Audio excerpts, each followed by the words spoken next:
BS6 वाला version है।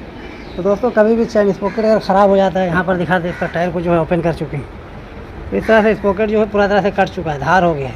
तो इस तरह से प्रॉब्लम हो जाता है दोस्तों, साइड में जो है साउंड वाला इशू हो जाता है। तो ये हमारा कंपनी अकॉर्डिंग फिट था जो हमारा गाड़ी में लगा हुआ था। तो यहाँ पर हम लगाने वाले हैं यामाहा का ओरिजिनल। तो दोस्तों ये जो है हमारा ओरिंग वाला चैन होता है जो लग के आता है कंपनी से। तो इसमें ओरिंग रहता है, लॉक नहीं रहता है। तो यहाँ पर दिखा दे, ये हमारा स्पॉकेट है नया वाला, यामाहा का ओरिजिनल है। देख पा रहे होंगे ये शोरूम के अंदर से लाया गया है। तो यहाँ पर इसका रेट आपको दिखा दे, 1780 रुपया रेट है, आप देख पा रहे होंगे। तो कभी भी डालना है ओरिजिनल डालना है। तो इसमें लॉक यूज किया गया है, चैन लॉक भी रहता है। इसको फटाफट लगा देते दोस्तों, इसका प्रॉब्लम सोल्व हो जाएगा। बड़ा सीसी की गाड़ी में चैन कट जाता है तो गाड़ी चलने में मज़ा नहीं आती है और बहुत ज़्यादा साउंड करता है चैन। तो पूरा सेट बदलना पड़ता है। तो इस तरह से हम इसको लगा देंगे, ये परफेक्ट तरह से हो जाएगा।